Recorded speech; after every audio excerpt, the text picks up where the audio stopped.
నేను పాత చదువుతున్నాను.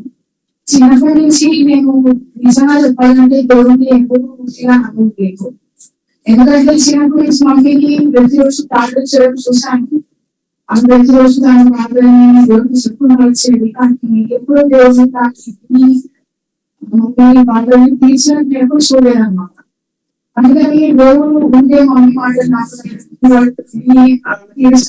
చెప్పి ఇప్పుడు ఒక యుద్ధం చేసడానికి కూడా తీసుకుపోయేది అనమాట.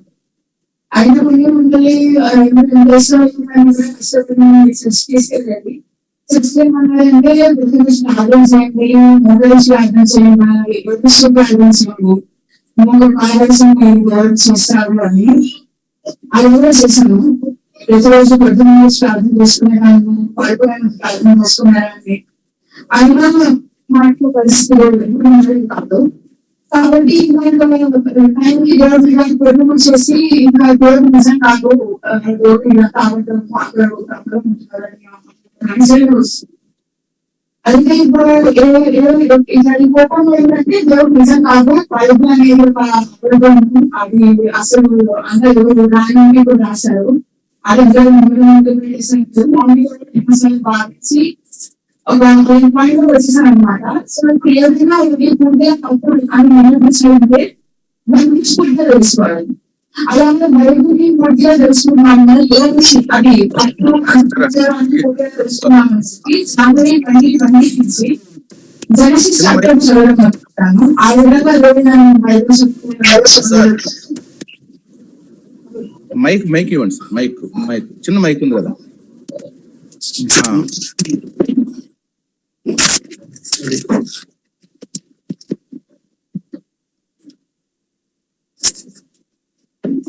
అలా దేవుడు నన్ను బైబిల్ చదువుకోవడం మొదలు పెట్టాడు.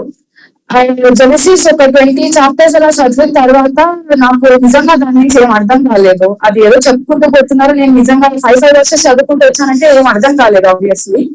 అయితే నేను శ్రీకుమార్ అమ్మమ్మ దగ్గరికి వెళ్ళాను. అమ్మమ్మ అన్నారు జెనసిస్ కాల్ చేసి లోపు నుంచి చదువు, నీకు అర్థమవుతుంది, చిన్నపిల్లలకి అర్థమవుతుంది, అది యేసుక్రీస్తు గురించి కూడా తెలుసుకుంటాము అని అంటే లోపు నుంచి చదవడం మొదలు పెట్టాను. అది చదువుకుంటూ ఎవ్రీడే జస్ట్ 5 వర్సెస్. అది ఒక పిల్లలకు ఉండేది స్టార్టింగ్ లో, నేను ఎప్పుడు చేయలేదు కాబట్టి అదేదో పెద్ద కష్టంగా ఉండేది.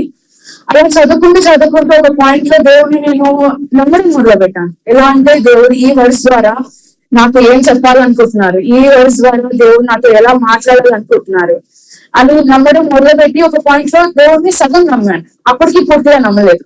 ఇప్పుడు ఎవరైనా వచ్చి నన్ను దేవుడు నీ జీవితంలో ఎలా కార్యం చేశాడు అని అంటే నేను నిజంగా చెప్పలేకపోయేదాన్ని. ఇదే గ్యాప్లో దేవుడు నా ప్రతి జీవితంలో ఉన్న ప్రతి స్టెప్ లో, అంటే నా 10th క్లాస్ ఎగ్జామ్స్ లో కానీ, ఇంటర్ ఎగ్జామ్స్ లో కానీ, ఇంకా నా నీట్ విషయంలో కానీ, నేను డాక్టర్ సీట్ తెచ్చుకునే విషయంలో కానీ, ఇంకా చివరికి నా ఫస్ట్ ఇయర్ ఎగ్జామ్స్ లో కానీ ప్రతి స్టెప్ లో దేవుడు నాతో తోడే ఉండి నడిపించుకుంటూ వచ్చారు. అంటే ఇంటర్ ఎగ్జామ్స్ లో నేను ఫస్ట్ ఇయర్ ఎగ్జామ్స్ సరిగా రాయలేదు, 80% వచ్చింది. మా ఇంట్లో వాళ్ళు ఎవరు ఆనందంగా లేకుండే. అదే నేను దేవుడి దగ్గరికి వెళ్ళి మోకరించి అడిగి, దేవుడా నాకు ఈ మార్కులు నాకు నచ్చలేదు, ఇవి నేను జీవించుకోలేకపోతున్నాను అని చెప్తే దేవుడు నాకు సెకండ్ ఇయర్ ఇంటర్ ఎగ్జామ్స్ తో పాటు ఫస్ట్ ఇయర్ ఎగ్జామ్స్ కూడా రాసేటట్టు సహాయం చేసి చివరికి 96% వేసుకునేటట్టు దేవుడు సహాయం చేశాడు నాకు. ఇంకా నీట్ ఎగ్జామ్ అప్పుడు నీట్ ఎగ్జామ్ తెచ్చుకోవడం ఎంత కష్టమైంది. మార్నింగ్ జస్ట్ 4 ఇడ్లీలు తినేసి ఈవినింగ్ 5:30 వరకు ఉంది ఎగ్జామ్ రాసుకొని వచ్చినప్పుడు దేవుడు నాకు సహాయం చేశాడు. బాగా మార్క్స్ వచ్చాయి నాకు. మా ప్రొఫెసర్స్ కూడా చెప్పారు, నీకు సీట్ రాదు, నువ్వు మళ్ళీ లాంగ్ టర్మ్ తీసుకోవాల్సి వస్తుంది అని చెప్తే మేము హాస్టల్ చూడడానికి వెళ్ళాము. ఆ హాస్టల్ చూసి నాకు బయటకు వస్తుంటేనే ఏడుపు వచ్చేసింది.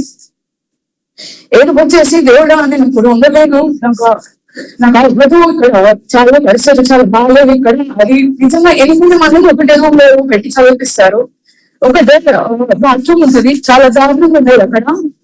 కాబట్టి దేవుడితో బయటకు వస్తేనే ప్రార్థన చేశాను, దేవుడిని ఇక్కడ ఉండలేను అని. అందరూ ఆశ్చర్యపోయేటట్టుగా, మా ప్రొఫెసర్స్ నాకు సీట్ రాదు అని చెప్పిన ప్రతి ఒక్కరు ఆశ్చర్యపోయేటట్టుగా, మా ఇంటికి నేను ఎవ్రీడే వెళ్ళి వచ్చేటట్టుగా, హాస్టల్లో కూడా ఉన్నాను, ఇంటికి ప్రతిరోజు ఇంట్లో ఉంటూ ట్రావెల్ చేసి కాలేజ్ బస్సు వెళ్ళేటట్టు చూసి ప్రతిరోజు వెళ్ళి వచ్చేటట్టుగా దేవుడు నాకు అంత ఆశీర్వాదాన్ని ఇచ్చాడు.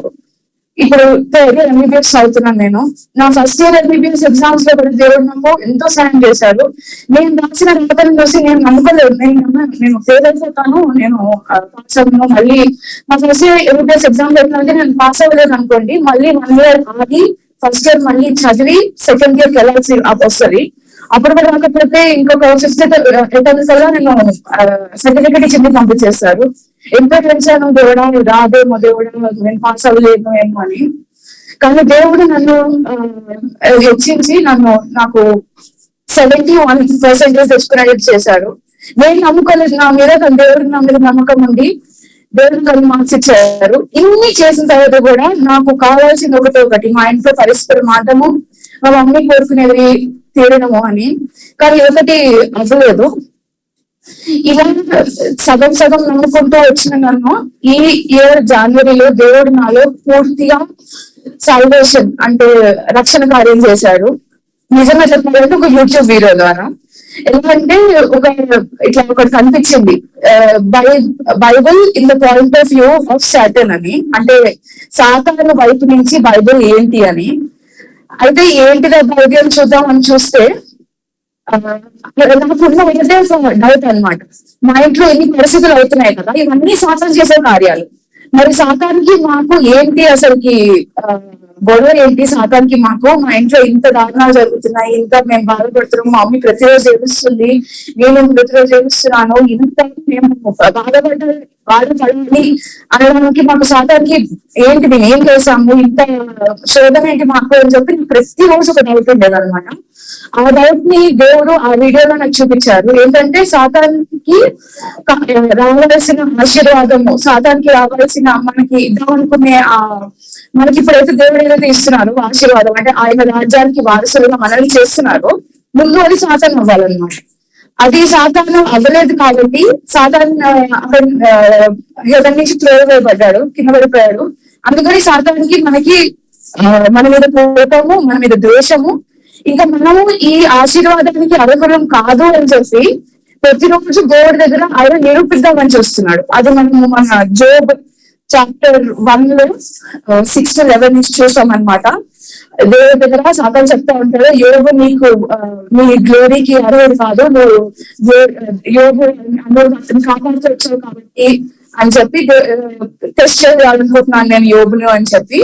సో ప్రతిరోజు మనల్ని పాపం చేయడానికి పాపంలో చేస్తూ మనకి శోధనలు ఇస్తూ దేవుడు ప్రూవ్ చేస్తున్నాడు ఏంటంటే మనము ఆయన రాజ్యానికి అడుగులం కాదు అని ప్రూవ్ చేసుకుంటూ రావడానికి దేవుడి దగ్గర ఆయన ప్రతిరోజు చెప్తున్నాను అనమాట.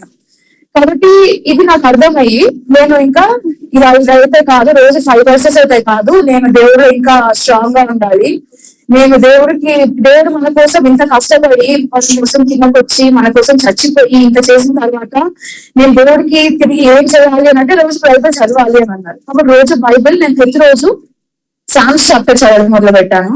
ముందు వరకు ఇప్పుడు నేను సామ్స్ చదవలేదు, ఎందుకంటే అది నాకు అర్థం కాదు అనుకుని వదిలేస్తూ వచ్చాను. ఈ ఇయర్ మాత్రము ఎవ్రీడే మార్నింగ్ 1 chapter సామ్స్ చదవాలి అండ్ ఎవ్రీడే నైట్ అట్లనే 5 verses కంప్లీట్ చేసుకుంటూ వెళ్ళాలి అనుకొని చదువుతుంటే దేవుడు ఎవ్రీడే నాతో మాట్లాడుతూ వస్తున్నారు.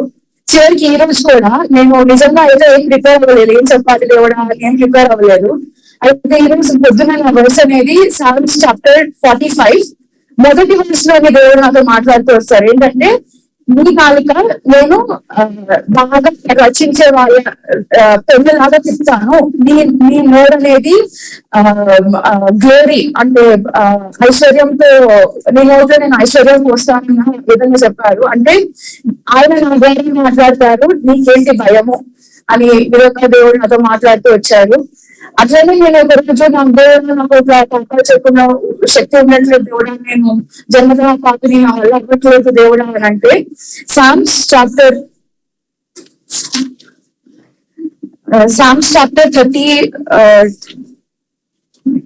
28 verse 7 లో చెప్పాడు, the Lord is my strength and my shield, my heart trusts in him and he helps me, my heart leaps for joy and with my song I will praise him అని. So ఆయనే నా ధైర్యము, ఆయనే నా బలం అయినప్పుడు నేను నాకు పాపలు చేయడం నా వల్ల కాదు, నా ఫిజికల్ గా నా వల్ల కాదు, బట్ ఆయన బలాన్ని నేను తీసుకుంటాను. He will be my strength. ఆయన నాకు ఆ బలాన్ని ఇస్తాడు, ఆ పాపలు చేయకుండా ఉండడానికి బలాన్ని ఇస్తాడు, ఆయననే గ్లోరీ పరుచుకుంటారు నా ద్వారా అని చెప్పి ఆయన పూర్తిగా నమ్ముతున్నాను. ఇంకా చెప్పాలంటే ఇప్పటికీ కూడా నేను ఇంకా నమ్మిన తర్వాత కూడా మా ఇంట్లో పరిస్థితి ఏ విధంగా కూడా మారలేదు. బట్ చాలా చేంజ్ జరిగింది. ఏంటంటే ముందు వరకు దేవుడిని నేను ఒక కన్సర్వేషన్ విధంగా చూసేవాడిని. అంటే దేవుడు నాకు కనిపిస్తే నేను నమ్ముతాను, దేవుడు నా జీవితంలో కార్యం చేస్తే నేను నమ్ముతాను అని. బట్ ఇప్పుడు నేను ఫెయిత్ మీద నడుస్తున్నాను, అంటే విశ్వాసం మీద. మనం చూసుకున్నట్టయితే హీబ్రూస్ చాప్టర్ 11 verse 6 లో ఏమన్నానంటే, without faith it is impossible to please God.